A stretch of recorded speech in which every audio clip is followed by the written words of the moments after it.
Welcome to Keith Herrschaft's Midnight Cartoon Program.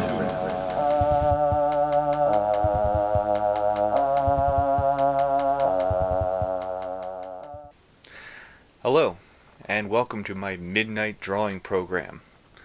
My name's Keith. I'm an underground cartoonist. I recently published a comic. I'll put a link in the description if anybody wants to go and check it out. My plan for this channel is to have a forum to showcase drawing demos and explain how I go about composing and thinking through a drawing. In a moment, I'll be showing a time-lapse of this piece here. It's got robots in it. And after that, I'll talk a bit about why I made the decisions I did and explain the stages I go through for a sketch. I don't think there's anything left to say here, so I'll get to the cartoons. Thanks for tuning in, and I hope you enjoy watching.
I hope you enjoyed watching the time lapse, and if not, I hope you enjoyed fast forwarding through it.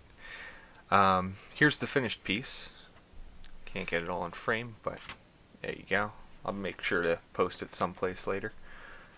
So now I wanted to take a minute and just break down how I go about drawing something like this, just the character itself.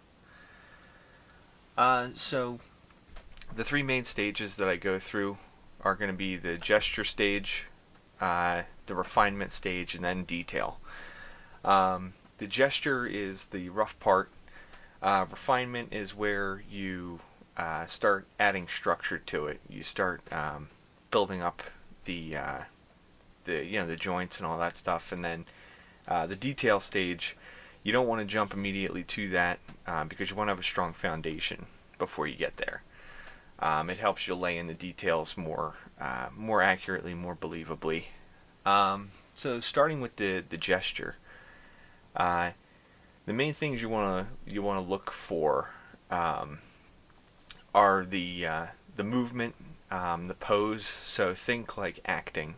Think about getting a believable action in the pose.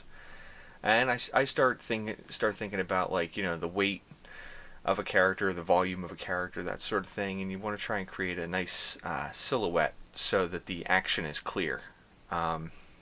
If you you want to have like the all the parts, the arms, what the hands are doing, have all that be readable as soon as the viewer looks at it. So starting out with a gesture, we'll start out with if on a human, it would be sort of like just a quick. I usually get a sense of where they're looking, get where the face is pointing and all that. Then I lay in the shoulders, where the shoulders and the hips would be, and you also in like a more dynamic pose, you want to start thinking about the line of action. So, if this character was pointing at something, there you can kind of pull a line straight through it and create a real strong stance.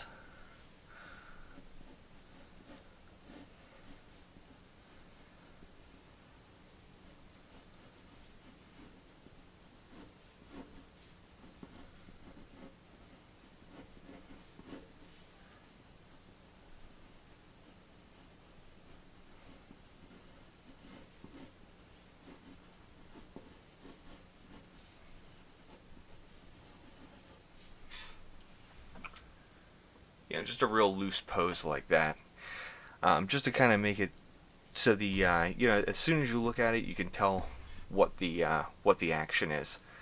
You don't just use gestures for figures, though. You can do it for really anything you draw. If you're doing more like a cartoon style, you can do a lot more with it. When you're if you were doing like cars or things like that, you can even kind of create a very loose gesture and have a bit of movement and life to even mechanical objects, which brings us to the ones I used in this one, the little robots. So the basic shape of them was just a rectangle. So pretty easy one there. So that's probably that's about it for the gesture in that stage. But some of the ones that looked a bit more interesting were kind of pitching forward, like they were trying to give a sense of movement to them. So kind of stretching the front, almost like they're pushing their chests out.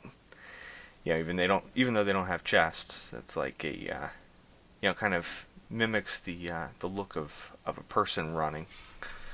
So that's let's say that's the one I want to go with. In the gesture stage, you don't really spend too much time on a single gesture. You can do you could fill a whole page with them, pick out the best one. But as far as like doing one, it shouldn't take much longer than any one of these here. So I'll do it a little bit bigger so you can see what I'm doing here. So I had that one angled forward a bit, and I'm just kind of like, loosely roughing in where the the perspective of the character, just the trying to get a sense of depth, real early on, and just try to get an idea of where the planes are, just so when I go to the next step, I don't have to change too much. So that's really the main shape of them. So then after that, I can start moving on to the refinement stage. So this is where I'll start to tune up, the size of things, try to get them more proportionately accurate. This is where you spend most of the time, especially on like if you're for like a human character. You want to make sure you spend enough time here, because the more time you spend getting the proportions and the anatomy, like the mechanics of it, correct, the more believable the finish is going to be. So even if your viewer, even if your reader doesn't know how to draw, even if they aren't anywhere close to you in talent, they're still going to be able to point out and pick out when something is wrong. They know what a human looks like. So, spend as much time as you can in that second stage, and try to keep the energy and the movement. So for this one, I want to make sure that I retain that shape here of the character pushing forward, and a little bit in the back too, just to kind of give it that upward angle. And I put a little bit of a bend in the rocket engines here too. So like I said, just trying to figure out, get a better handle on the size of everything, nailing down the planes, and just the overall structure of it, so the thing feels solid. This is also where you're going to be pushing a bit of the silhouette to try to make that interesting. You want to, like here, I have kind of like this straight line, even though it bows out a little bit here. You got like these straight lines here, so I'm going to push this angle in a little bit. So a lot of time you think of contrast in terms of light and dark, but it also works with shape and line too. So here, you can oppose a straight line against a curved line, and it just makes it more visually interesting. Bruce Timm does this really well in like the Batman the Animated Series. Be a great thing to check out, just to kind of see how somebody at his level uses it, especially on human anatomy. He does it a lot in the arms and all that. So let's see. So as I'm going through the structure phase, I'm also thinking about adding in like roundness to certain objects. So these are like a cone kind of shape. So I'm starting to think about what the back of it looks like. So when I go to add any surface details, if I was to add like a ring or anything around it, like a any kind of pattern or detail across it, I'll have a good sense of the structure that goes around that makes up that shape. So as I was laying in they're not details yet, the better sense of the structure of the thing, trying to avoid using the word structure too many times, but it's probably the best word for it.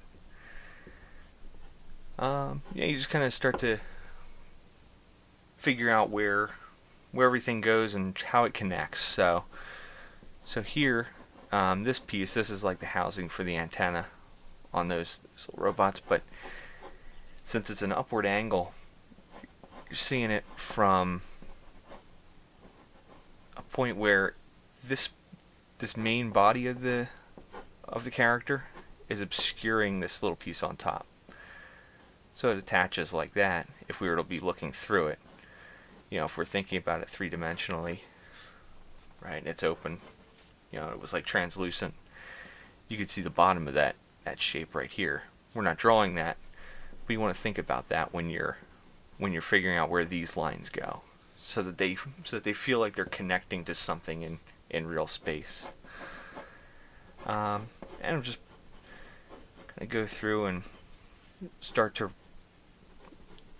take more bold passes at it. So you want to start light and then work to dark. So in your gesture, you could start drawing real light, or you could start on another piece of paper even, and then use a light box to kind of work over it later. It's a little hard because when you turn the box off, you don't. Yeah, there's certain things you thought you had it looking right, and then when you look at it without the light box and the underdrawing, it looks a lot more stiff and rigid. But I've seen some people use it really well. And I'm also thinking, like, in parts like this where this axle that those are mounted on, how that attaches here, and then add some, just like sort of a little detail to it, like that. Just so it's not just one line butting up against the other. If you look at how machines are built, usually you have like some kind of, some kind of ring, or like some decorative piece. Sometimes it has like a bit of, is that knurling? What's that called? The like the ridges to give you grip on it. So if you're tightening something, just kind of try and pick things like that out of real life when you're drawing out of your head like this. Notice things like as you go throughout your day. And also, and as you're building this up, start to think what objects are in front of other objects. Put a heavier line down in front. As things go further back, you can give it a little bit lighter of a line. So you're starting to think three-dimensionally too. Like that. Just add a couple more like steps down on certain objects. It makes it look a little more interesting. And I'll start laying in, where the components on this thing are. Now on a person, I probably would have started this earlier, but on a character like this, where it's a robot, you kind of have a little bit more flexibility. A person, you're gonna know if it's wrong. If it doesn't look right, it's gonna stand out a lot more. And just add a little tone in there. Try and give it a sense of depth and roundness. Same with down a little camera lens there. And then the other thing I mainly had on these ones was like a vent. As you're drawing that, you're following the same shape.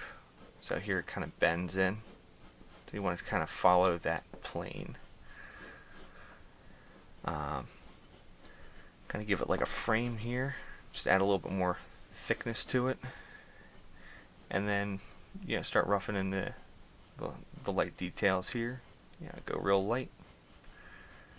And then come back in and go dark. Once you have sometimes putting that light line in there kind of gives you a like a starting point, just to kind of almost like calibrate your hand.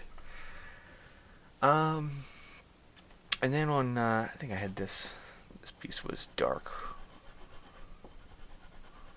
on the design that I used. And then on the side, what I did was I wanted a real sharp angle here. Because it's like two planes meeting up. So I kept this light and I added a little bit of tone on here. Trying to imagine that plane in space. So you're thinking of it, kind of going back like that. So as you put those lines in, you're kind of following almost like you're working in 3 dimensions. You're trying to look at a 2-dimensional image and try to see some three-dimensionality in it. I like to fade it a little bit like that. Let's see.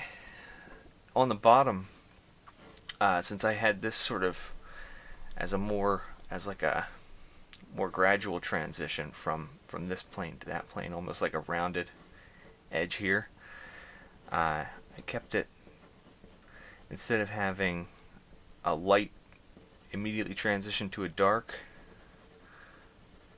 I just sort of gave it a little bit of a gradient there. And again, working light to dark. You know, I'm trying not to give it too much of a heavy texture on that. You know, might be suggesting like some light scratches or like a grain to a metal. Yeah, something like that. But if you do it too much, you might wind up having it look like hair or like fur on an animal or something, which, you know, nothing wrong with hairy robots, I guess. But that's not what these ones are. Let's see. The glare that I put, or the reflective texture that I used on the ones in that drawing, I tried to think of them as think of the different planes. So I thought of these as like pretty much breaking it down into like three. So 1, 2, and 3. So the light's going to be hitting one of them. You know, in this case it was coming at this angle, so you had the front and then the 3 side planes. So I was going to leave a light spot there, and then I would have a dark and then a light for like reflected light, and then dark again. So I just sort of simplified the shape like that. Just like a kind of cartoon shorthand, I guess. And then just work in a tone here. And when you're drawing, you can also turn the page, you know, turn the paper to try and get a more comfortable angle. I'm trying to keep it right under the camera, so you don't have to do that. If you're uncomfortable at a certain angle, try to find like a comfortable direction to pull certain lines, and you might get a better result. I'll throw the antennas in here. I don't even think those are in frame, so I won't spend too much time on them. But that's about it for how I, you know, the steps that I went through. I kind of blended in that second and third. There's the second and third stages, you know, the refinement and the detail as I went. Probably because I've drawn this thing so many times. But the you know, you can kind of, they're very fluid borders, so you don't really need to work it like a formula. But you should make, you know, before you go laying in too many details, you definitely want to make sure that things are structurally accurate. Especially proportions on faces and things like that, human anatomy. You want to spend a lot, as much time as you need to on that second stage. Yeah, it'll pay off. But I also should mention, this is kind of the way I think through a drawing. Everybody has a different method. This is what works for me. So I figure that's the way I should start breaking things down. I've seen some people, you know, like recently, where they just go right in with the line. I do it occasionally as like just a fun exercise, just sort of for practice. But try that out too. You know, see, you know, you might like it, but don't get frustrated if it doesn't work for you. I like to do a lot of my thinking on the page itself. You know, so as I try to figure out, you know, the perspective here, and you know, I leave all the a lot of the sketch lines, you know, in my drawings. I like the way it looks, But like I said, try a different method and see what works for you. You might find something in the middle of the two that works really well. Um, so the other thing I wanted to mention um, is when you're doing the detail stages. Yeah, you can add, like I added this piece in here. Thought it added like a more interesting shape to the overall design. Like if you were to black this whole thing in, have it a little, certain pieces standing out at certain spots on a shape. Instead of having something like this, now you've got this interesting angle coming in here, going into this little gutter there, coming back out, and it kind of bumps out just under this line here, so you have like a sharp angle and then a rounded shape. It just sort of makes like an interesting shape in the negative space there. But as you're putting in details, think about how you're grouping the objects. You don't want the whole thing to just sort of gray out. So I tried to like put these objects kind of close together in there, so you have like sort of an interesting shape kind of cut out here that interlocks with the area that that these details are grouped into. Like I said before, with the contrast in line and shape, you can also have the contrast in light and dark. The same goes for texture. So you could have kind of dull textures butting up against like shiny ones, like here. This is kind of like a duller, like matte finish kind of texture, whereas this is like a real like high gloss kind of look. And if you do them right, it makes things stand out a bit differently. Another thing in the detail stage, this is where you would handle like shadow and all that stuff. So let's say the light was coming in here, basically the opposite of what I said before. But you could do some interesting things. You could have a drop shadow there, and have a shadow cast from this here, and really kind of push that light and dark.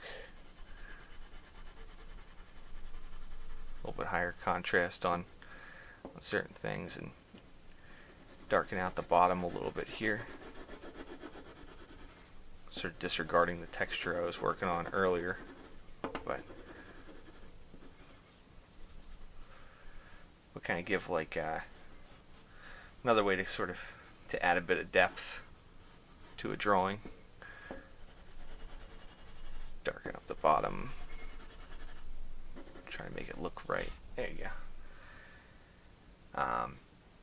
Just sort of push that idea that it's a three-dimensional object rather than just a basic, two-dimensional drawing. But I think that's it. That's it for this one. So, any questions on why I did something, why I made a certain choice, or something I didn't touch on? Feel free to leave a comment in the comments section, and I'd be happy to try and get to it in maybe the next video. But I think I'll leave this drawing right there.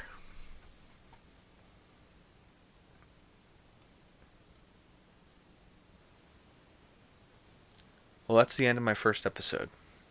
There was a lot that I wanted to get to, but wasn't able to fit it into this one.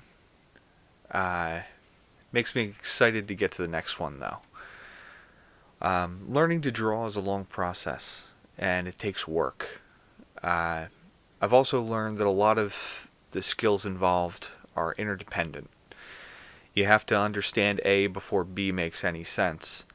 And occasionally, going back and studying A again will reveal things about the following stages that allow you to do it better. So take in all the information you can, and it never hurts to go back over like the fundamentals of the art. I would also suggest trying to find a subject that makes you draw compulsively. Practice and thinking about what you're doing is key. So find something that makes you want to draw as much as you can. Put the thought in and put the time in and experiment with different styles, different methods, and you'll find something that works for you. This episode had some issues, but definitely check out the next one. I'm sure they'll get better as I get used to talking in front of the camera. Once again, thanks for tuning in, and I look forward to talking to you in the comments.